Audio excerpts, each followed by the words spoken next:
The city lights sparkled 40 stories below as Isabella Torres saved the final presentation file, her reflection ghosting across the darkened computer screen. The offices of Zenith Industries lay empty except for the corner suite where Marcus Whitmore's light still burned. "You're still here." His voice came from behind her, warm and slightly rough from hours of phone calls with overseas investors. Isabella turned in her chair, taking in the sight of him, tie discarded, sleeves rolled to his elbows, dark hair slightly disheveled.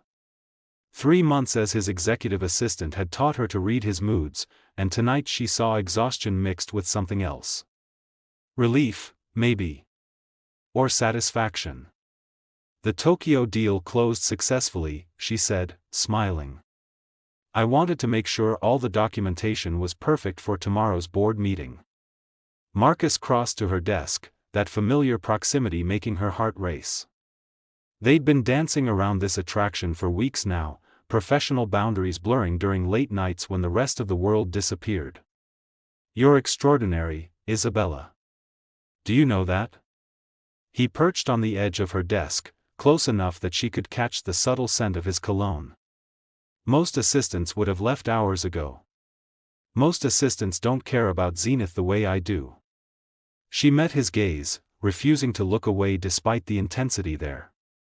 "This company is building something revolutionary. I want to be part of that." "Is that the only reason you stay late?" The question hung between them, loaded with everything they'd been carefully not saying. Isabella's breath caught. This was dangerous territory. He was her boss, a billionaire with a complicated past, and she was an assistant from a working-class neighborhood in Queens. But the way he looked at her made all those obstacles feel insignificant. "No," she admitted quietly. "It's not the only reason." Marcus reached out, his fingers brushing her cheek with unexpected gentleness. "I've been trying to maintain professional distance. For weeks, I've been telling myself this is inappropriate, that I'm your employer, that there are 1,000 reasons this shouldn't happen. And now? Now I'm tired of pretending I don't think about you constantly." His thumb traced her jawline. "Tell me to stop, Isabella. Tell me this is a terrible idea and I'll walk away." She should. Every practical instinct screamed that getting involved with Marcus Whitmore would complicate her life immeasurably. But when she looked at him, she didn't see the billionaire CEO. She saw the man who brought her coffee exactly how she liked it, who listened to her ideas during strategy meetings, who quoted philosophy when he thought no one was paying attention. "I don't want you to stop," she whispered. The kiss started gentle, questioning, giving her every opportunity to change her mind. When she kissed him back, his hand slid into her hair and gentle became urgent. Isabella's fingers clutched his shirt, pulling him closer, and suddenly they were standing, bodies pressed together as months of tension finally broke. "Come home with me," Marcus murmured against her lips. "Please. I have a place by the lake. Private. Just us." Isabella nodded, beyond words. They gathered their things in charged silence and took his private elevator to the parking garage. The drive to his estate passed in a blur of anticipation. The lakeside property was stunning, all glass and modern architecture surrounded by forest. Marcus led her inside, past expensive art and designer furniture, to a bedroom with floor-to-ceiling windows overlooking moonlit water. "Isabella," he said, turning to face her. "I need you to understand something. This isn't casual for me. I don't do this, get involved with colleagues, blur professional lines. But you're different. You've been different from the first day." She stepped closer, reaching up to cup his face. "I know. This terrifies me too. But I can't keep pretending I don't feel this." What happened next felt inevitable and perfect. Marcus was tender and passionate, treating her like something precious.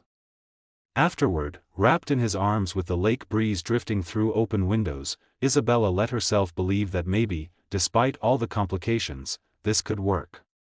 "Stay tonight," Marcus whispered into her hair. "Stay tomorrow night. Stay as long as you want." She turned to look at him, seeing vulnerability in his expression that the business world never glimpsed. "What are we doing, Marcus? Really doing? Honestly? I don't know." He kissed her forehead. "But I want to find out. No expectations, no pressure. Just us, figuring this out together." Isabella settled against his chest, listening to his heartbeat. She was falling for him, had been falling for weeks.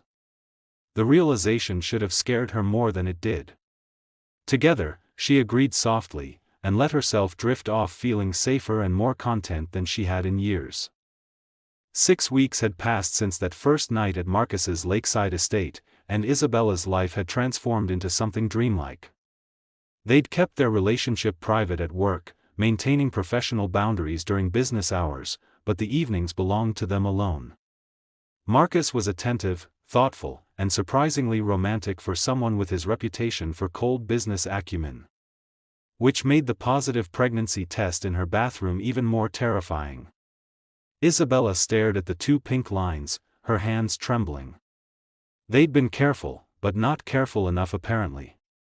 Her mind raced through impossible calculations. She'd just turned 28, had student loans to pay off, lived in a modest apartment in Brooklyn. A baby wasn't part of her plan, not yet, not like this. And Marcus? God, what would Marcus think? She'd heard the stories from David Chen, Marcus's business partner and closest friend. How Marcus's sister Rebecca had been trapped into marriage by a man who'd deliberately gotten her pregnant to access the Whitmore fortune. How their late father had warned both his children constantly about people who wanted their money, not them. How Marcus had built walls around his heart so high that even those closest to him struggled to scale them. Isabella spent 3 days in quiet panic, her morning sickness making it harder to hide her distress. She canceled their dinner plans, claiming exhaustion from a demanding work project. Marcus noticed immediately. "You're avoiding me," he said Thursday afternoon, closing his office door after the last meeting of the day. "What's wrong, Isabella? Did I do something?" "No, you didn't do anything." She couldn't meet his eyes. "I just need some space to think." "About us?" His voice tightened. "If you're having second thoughts about this relationship, I'd rather you tell me directly instead of disappearing." The accusation in his tone sparked her temper. "Not everything is about you, Marcus. Some of us have lives and concerns beyond this office." He flinched. "That's not what I meant." "Isn't it?" Isabella grabbed her bag, suddenly needing distance. "I'll finish the quarterly reports from home tonight." She left before he could respond, but she knew she couldn't avoid this conversation much longer. The pregnancy wouldn't stay hidden forever, and Marcus deserved to know, regardless of how he might react.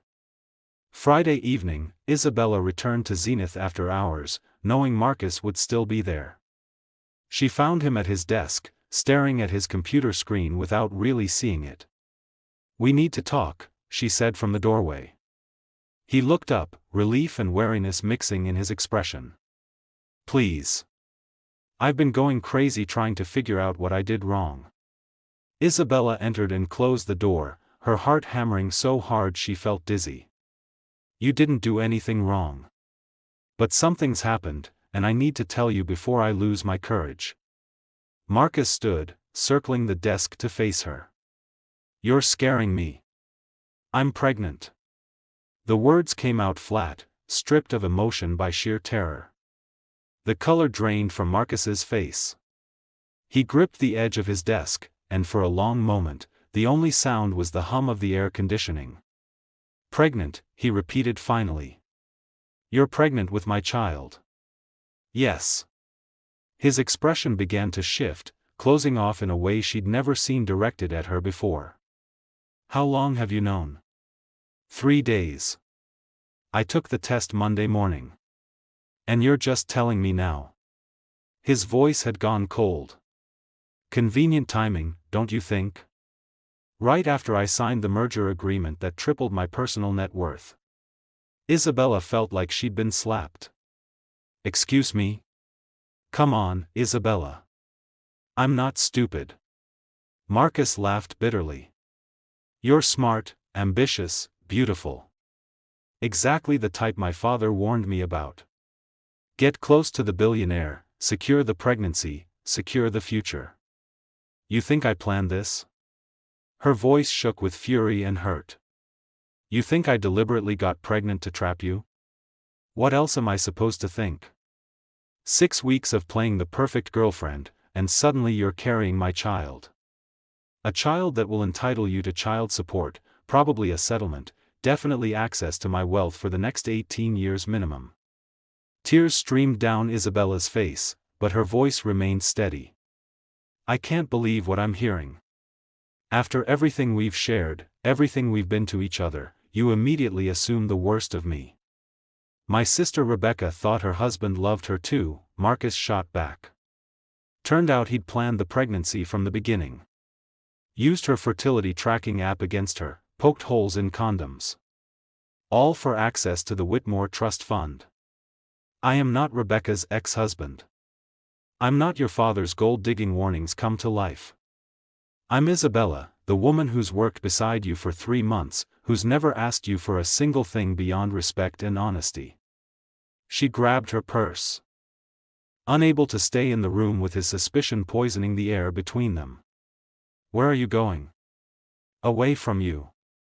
She met his eyes, letting him see the devastation there.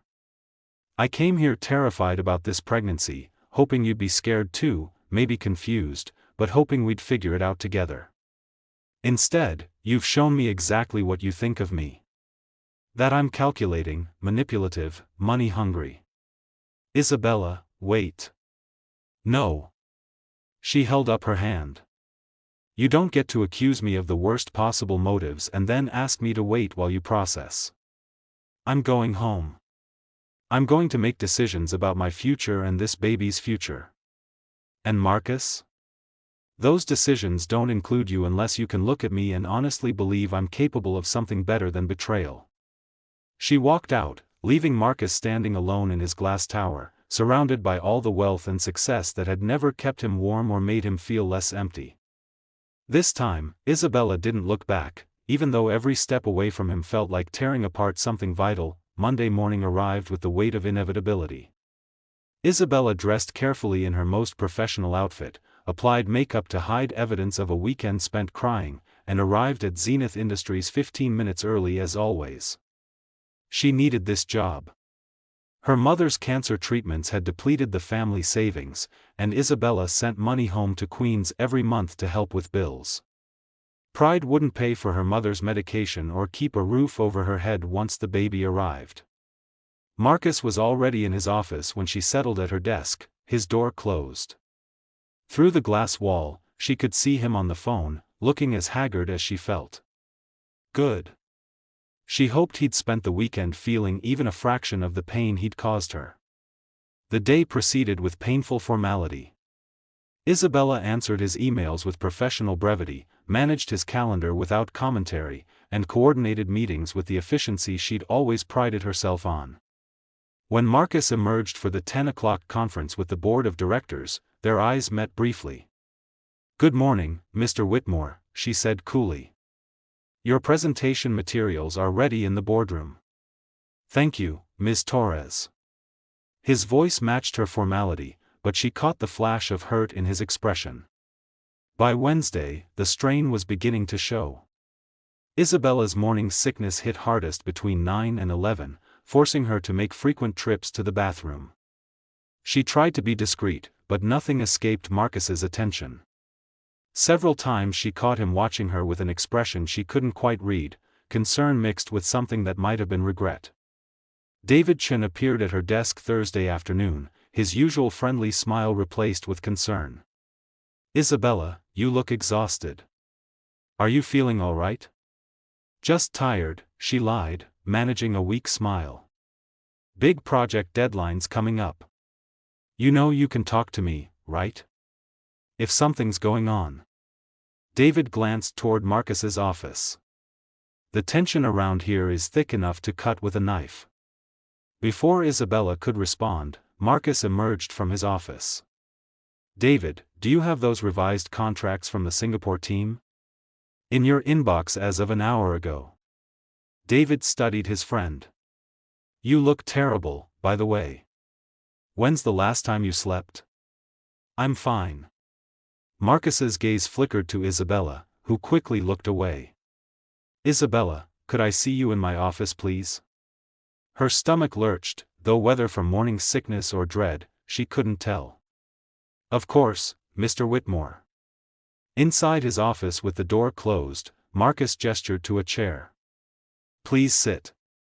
You look pale. I'm perfectly capable of standing.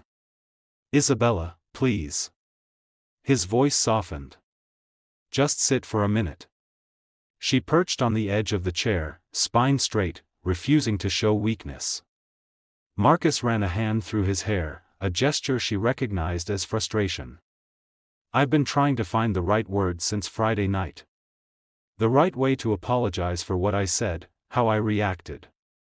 There are no right words for accusing someone of being a gold digger and a liar.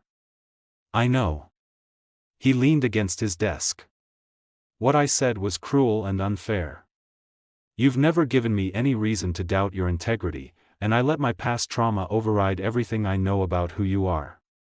Isabella studied him, seeing the genuine remorse in his expression. Part of her wanted to accept the apology, to find a way back to what they'd had. But the larger part remembered the cold suspicion in his eyes, the ease with which he'd believed the worst of her. Marcus, I appreciate the apology. But an apology doesn't undo the damage. She placed her hand protectively over her still flat stomach. You showed me that when things get difficult, your first instinct is to assume I'm trying to manipulate you. How am I supposed to build a life with someone who thinks so little of me? I don't think. Who thinks so little of me? I don't think little of you. I think you're extraordinary. No, you think I'm a potential threat to your fortune. Isabella stood, needing to move. I've made some decisions this week. I'm keeping the baby. I'm also keeping my job, because I need the income and I've earned my position here through hard work, not through any relationship with you. But I won't ask you for anything beyond basic respect in the workplace. What about child support? Medical expenses? I'll figure it out. Her voice was firm. I don't want your money, Marcus. I never did. All I wanted was for you to trust me, to believe in us enough to face this challenge together. But you can't give me that, so I'll do this alone. Marcus's face twisted with emotion. Isabella, don't shut me out like this. Let me help. Let me be part of our child's life. Are you going to demand a paternity test? The question came out sharper than she'd intended. To make sure I'm not lying about you being the father? His silence was answer enough. That's what I thought. Isabella moved toward the door. When you can look at me without suspicion, when you can trust that I'm telling you the truth without requiring DNA evidence, maybe we can have a different conversation. Until then, I'm just your assistant, and this baby is my responsibility alone. She left him standing there, and this time when she returned to her desk, she felt something shift inside her. The hurt remained, but underneath it, a core of steel was forming. She would survive this. She would raise this baby with or without Marcus Whitmore's trust. That evening, Isabella sat in her small Brooklyn apartment, hand resting on her stomach, and made a promise to the tiny life growing inside her. I don't know how I'm going to do this, little one. But I promise you'll never doubt that you're wanted, loved, and enough exactly as you are. No conditions, no suspicions. Just unconditional love. Outside her window, the city lights blazed, and somewhere across the river, Marcus sat alone in his penthouse, finally beginning to understand the magnitude of what he'd thrown away.